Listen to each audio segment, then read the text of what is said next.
So guys, this is it. This is a 10 out of 10 chapter. This is actually the 4th manga chapter that I've given a 10 out of 10 as long as I've been reviewing manga on this channel. This is pretty much as good as it gets right now in the current landscape of battle manga. Like, truly cutting edge. No holding back, just pure cinema, but illustrated. But let's address the elephant in the room, the title of this video, which I'm sure has some of you like this. No! This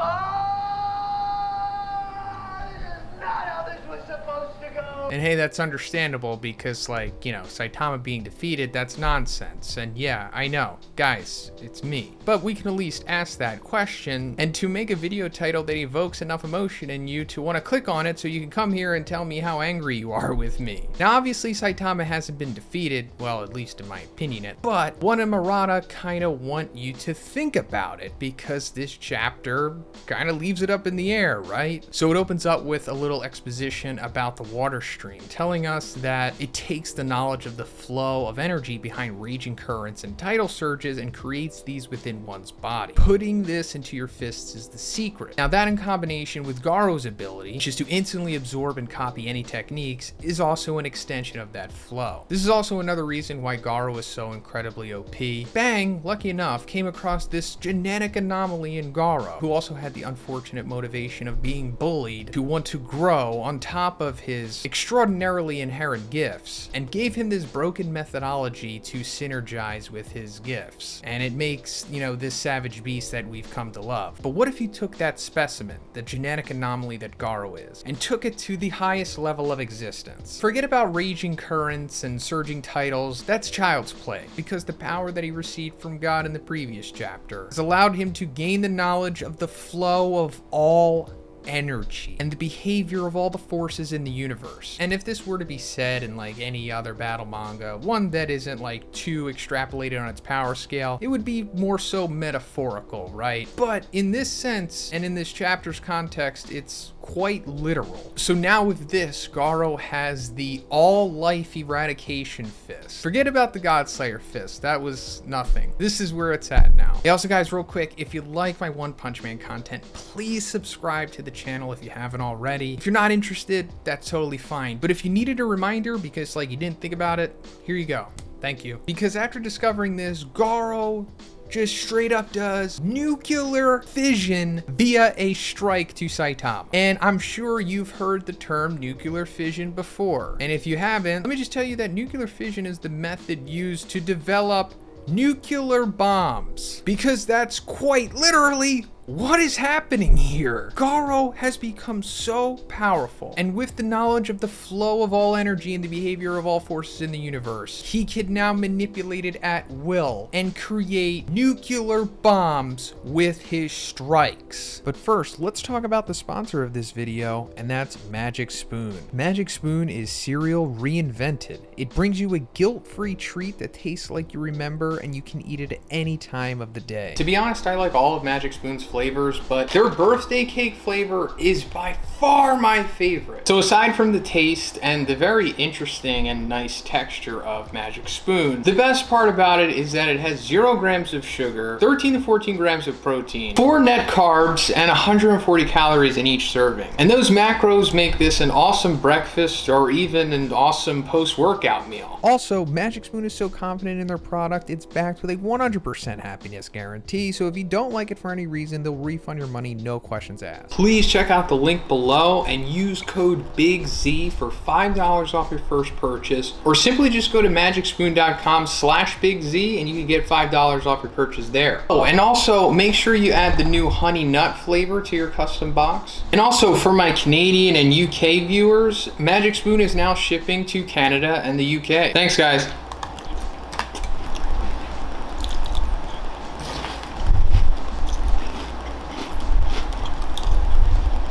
So all of these strikes that Garou has been delivering to Saitama is the equivalent of a freaking nuke. This is just excellence. This is what it's all about with battle manga. And this is just what I've always wanted. Like, no holding back, but at the same time, it remaining cogent, which most battle mangas can't achieve. But this is it.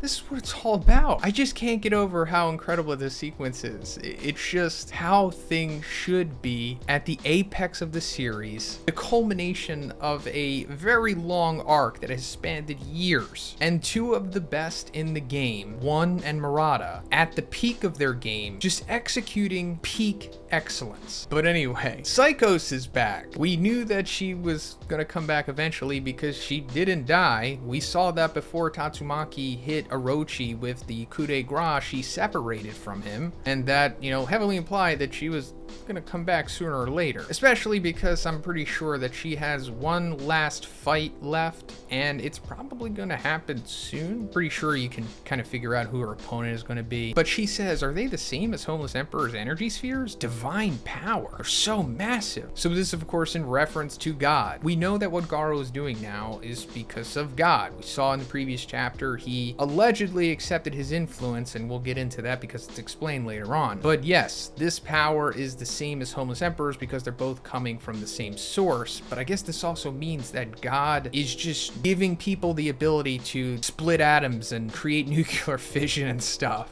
I mean, Homeless Emperor obviously wasn't on the same level as Garou, not even close. So I guess it was like the equivalent of God giving Homeless Emperor like a new school automatic, and he gave Garou like a super fast manual muscle car. But Saitama and Garou have like a small verbal exchange afterwards, and it leads to Garou saying that in martial arts there are secret techniques called shake that borrow the power of nature by imitating the movements of living things. I call them modes, which sounds cooler. For example, how's this one? Mode Saitama. This is signifying that he has now adapted Saitama's own moveset into his own because he straight up does the consecutive normal punches in another spectacular double spread here. Like, oh my god, this is just beautiful. And then Saitama answers it with his own consecutive normal punches, and we see the fists coming together, but one doesn't seem to overpower the other, and of course they're creating like this massive wake of explosions because of it. And it ends with them both hitting each other in the face, but this is the biggest reaction from a strike that we've seen Saitama take since like Meteoric Burst Boros, I think. And by the way, let's just end that right now. I know we've been talking about it for a while. You know, is Garou going to become stronger than Meteoric Burst Boros? Whatever, it's happened. Cosmic Fear Garou is stronger than Meteoric Burst Boros, easily. He's the strongest antagonist that we've seen in the series by far. Like, this is it. He is, in my opinion, the undisputed disaster level god of the series, if there ever was one. I mean, we're not getting a disaster level box on him, and we probably won't, but you're getting my seal of approval here. Cosmic Fear Garou is disaster level god. Maybe the first legitimate one in the series so far. But after this exchange, Garou says, is this the first time someone has matched you in an exchange of blows? You seem to be at a loss for words. And then Saitama says, oh man, and I went and made a big deal about telling that kid I wouldn't hurt you. I love this because, of course, Saitama's not really too fazed by this. Still more so concerned with his messed up outfit here, which seems to be made of a similar material to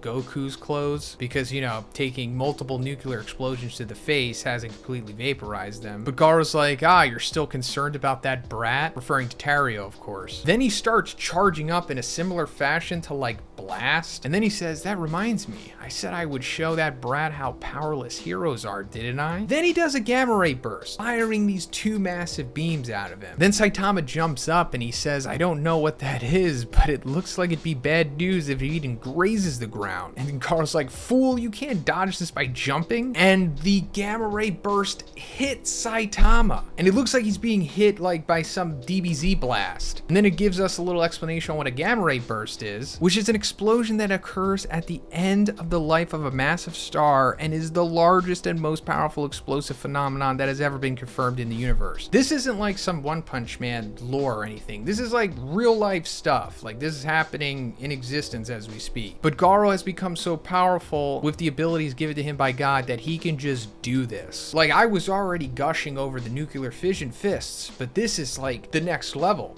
Actually, the highest level. But anyway, Garou comes down and confronts everyone on the ground there. This is after hitting Saitama with that gamma ray burst. And let me also mention, that's the last time we see Saitama in this chapter.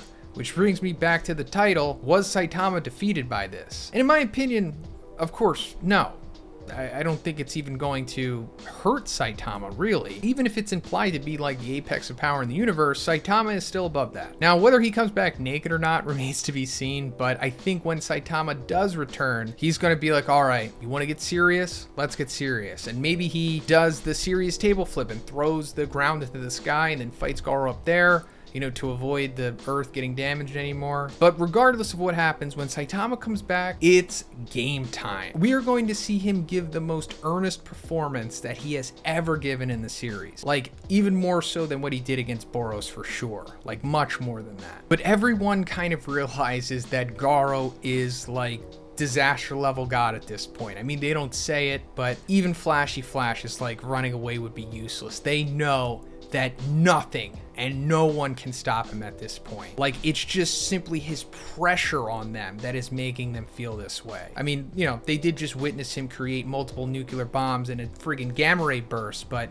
him just standing in front of them, like, sealed the deal. Like, yeah, this is pretty much God and there's nothing we can do. And then this makes Garou realize, finally, I've achieved my goal. I have become the absolute evil, the symbol of fear. And he looks up saying thank you, assuming he's talking to God here. And then we see Bang come up and he starts talking to Garou and he's like, that form, what happened to you? Even though I felt a response that you had come back to your senses back then. This is a reference to when he initially fought Garou, like when he was still in his feral state. And it did seem like he was kind of bringing him around at that point, but obviously a lot has changed since then. But going further, Bang's like, I heard you say thank you. Did a monster do something to you? And then Garou's like, not really. I always had my senses. And then we go back to the previous chapter and we're seeing what really happened when God impersonating Bang tried to manipulate Garou. Instead of actually taking his hand, Garou slapped it away. And he said, as if the old man would act like such a softie. But apparently slapping his hand was enough, because God then says, even if you didn't fully take my hand, you did just barely touch it. And then Garou realizes what's going on and he's like, oh, I knew it. You're a monster. You thought if you turned into the old man, you could play me like a fiddle? What did you do to me? And God, in his like full Gotti mode, says, I shall make you my avatar. As for what you do with that power, you already know that fully well. And then Garou says, as he said that, he disappeared in the blink of an eye, and I nearly lost consciousness from the intense flow of power throughout my entire body. So that's super interesting, right? We saw that God kind of made Psychos and Homeless Emperor his avatars in a way, but this is the most it's ever been fully apparent. And if you've watched the MCU Moon Knight series, this will probably remind you of the whole relationship between Mark and Khonshu. And I don't think it's a coincidence, because that series dives into Egyptian mythology, and you might have heard me talk about this before on the channel, but One Punch Man and core aspects of it and many characters are based off of Egyptian mythology as well. And I'm pretty sure that One very likely saw the Moon Knight series because, you know, he's interested in that stuff, and maybe this inspired him to take this little leap here. I'm not saying that this wasn't always the plan, because it probably was, but the whole avatar wording here, I think maybe might come from that possibly. But I will say for sure that One always had the Egyptian mythology stuff for years and years and years, like way before the Moon Knight series came around. But Garou says, old man, you once taught me something, to feel the flow of energy and become one with that flow. That is the power of the water stream. And I become one with the flow and succeeded in controlling it. I managed to not turn into that weird thing's puppet.